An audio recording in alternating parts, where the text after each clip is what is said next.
안녕하세요, 여러분. 오늘은 중동의 두 거인 이란과 사우디아라비아의 관계에 대해 이야기해보려 해요. 보통 이 두 나라를 생각하면 종교적 대립이나 석유를 둘러싼 경쟁이 떠오르시죠? 맞아요. 그게 핵심이긴 하지만 실제 역사는 훨씬 더 복잡하고 생생해요.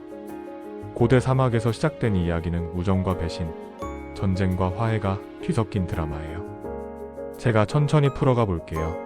고대부터 시작해서 2026년 지금 상황까지, 그리고 앞으로 어떻게 될지 상상도 해보면서요. 편안하게 따라오세요. 고대 경쟁의 불꽃뿌리. 자, 시간을 거슬러 기원전 7세기로 가보죠. 그때 페르시아 제국은 지금 이란의 뿌리예요. 아케메네스 왕조 아래서 중동을 장악하고 있었어요. 키루스 대왕처럼 위대한 지도자들이 아랍 반도 사우디의 조상들과 무역로를 놓고 부딪혔죠. 상상해보세요.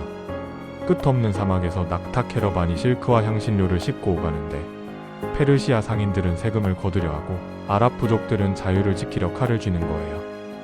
이 초기 만남은 단순한 교역이 아니었어요. 문화가 섞이고 때론 작은 충돌이 일어나며 서로를 경계하게 됐죠. 그러다 이슬람이 등장해요. 7세기 무함마드 예언자 시대, 이슬람은 아랍 반도에서 태어났고 페르시아 지역으로 빠르게 퍼졌습니다. 하지만 예언자 사후, 누가 후계자가 될지로 갈등이 시작됐어요. 알리를 지지하는 쪽이 시아파로, 아부바크르를 지지하는 쪽이 수니파로 나뉘었죠. 661년 알리 암살 후 680년 카르발라 전투에서 알리의 아들 후세인이 수니파 군대에 패배하며 수천 명이 죽었어요. 이 사건은 시아파에게 순교의 상징이 됐고 이란 사람들은 이 슬픔을 매년 아슈라 축제로 기념해요. 반면 사우디 쪽 수니파는 이걸 정당한 계승으로 봤죠. 이 종교적 분열은 단순한 의견 차이가 아니라 세대를 넘어 쌓인 감정의 골짜기예요. 오스만 제국 시대 16세기부터 19세기까지로 넘어가면 페르시아 사파비 왕조 오스마니 국경에서 수십 번 전쟁을 벌였어요. 예를 들어 1514년 찰디란 전투에서 오스만이 페르시아를 대파하며 수천 명의 목숨이 사라졌죠. 하지만 몽골 침공처럼 외부 위협이 오면 잠시 손을 잡았어요. 이 시대를 보면 두 민족은 적이면서도 운명 공동체였다는 걸 알 수 있어요. 사막의 모래처럼 바람에 따라 모양이 바뀌는 관계였죠. 현대 초기 공존의 불안한 춤. 20세기로 넘어오면 세상이 변해요. 제1차 세계대전 후 오스만 제국이 무너지면서 1932년 사우디 왕국이 건국되고 1925년 이란 팔레비 왕조가 들어서죠. 이 시기 석유가 발견되면서 두 나라는 검은 금의 주인이 돼요.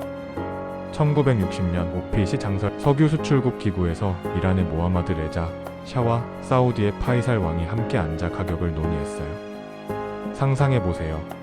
화려한 회의실에서 웃으며 악수하지만 눈빛엔 서로를 견제하는 기운이 스며들어요. 1973년 유대전쟁 이스라엘과 아랍 국가들의 충돌 후 두 나라는 함께 석유 엠바고를 선언해 서방 세계를 압박했죠. 이로 인해 석유 가격이 4배 뛰며 세계 경제가 흔들렸어요. 사우디는 수니파 리더로서 아랍 세계를 이끌려 했고 이란은 세속적 현대화로 페르시아 제국의 영광을 되살리려 했어요. 하지만 사우디 왕실은 이란의 시아 선교 활동을 두려워했어요. 메카와 메디나 성지에서 시아 순례자들이 늘어나는 걸 불편해했죠. 이 시대는 표면적 공존이었지만 속으로는 불안한 긴장이 맴돌았어요. 석유가 돈을 가져다 줬지만 종교적 차이는 여전한 불씨였죠. 이 시기 사우디의 와하비즘 즉 엄격한 수니파 사상은 이란의 시아파를 이단으로 보는 시각을 강화했어요. 반대로 이란은 사우디를 부패한 왕정으로 비판했죠. 그래도 경제적 이익 때문에 큰 충돌은 피했어요. 1970년대 말까지 두 나라는 중동의 쌍두마차처럼 보였습니다.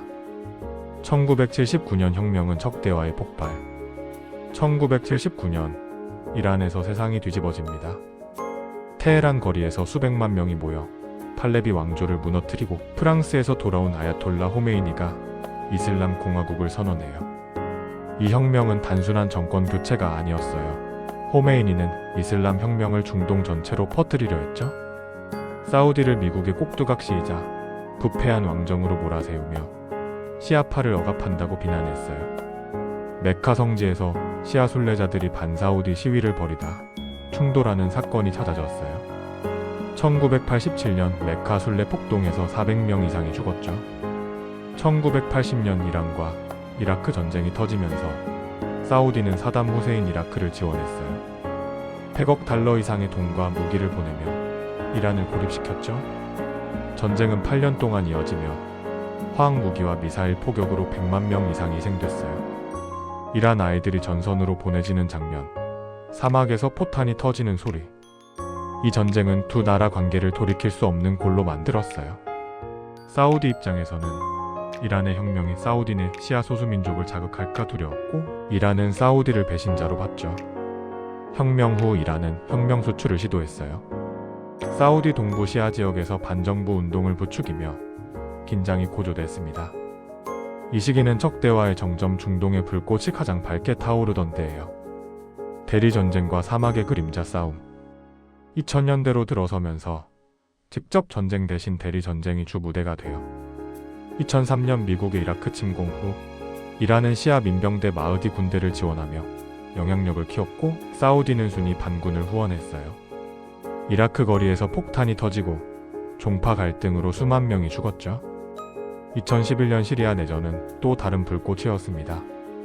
이란은 아사드 정권을 지키기 위해 헤즈볼라와 IRGC를 보냈고, 사우디는 반군을 무장시켰어요. 알레포 시가지가 폐허가 되고 전쟁으로 50만 명 이상이 희생됐어요.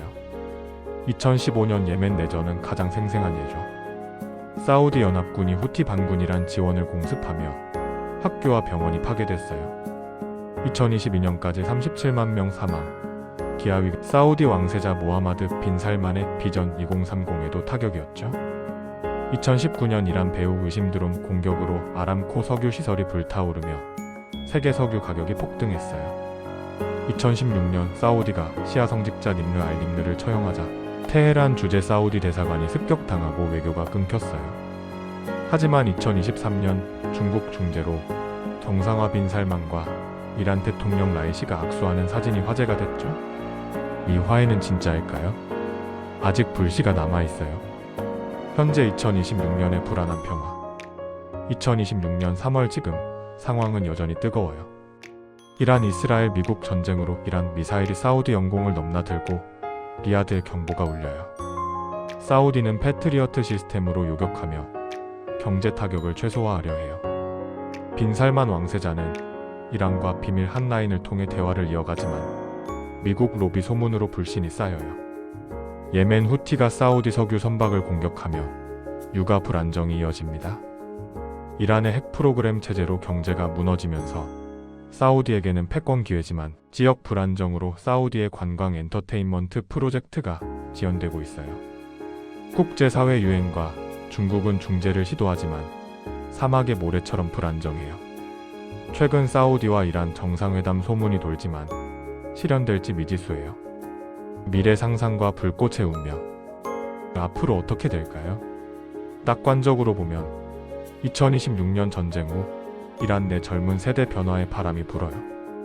사우디의 투자로 이란 재건, 공동 석유 파이프라인 건설 OPC 더 강해지며 시아파와 수니파의 공동 축제로 화해 분위기로, 반테러 협력으로 중동이 안정돼요.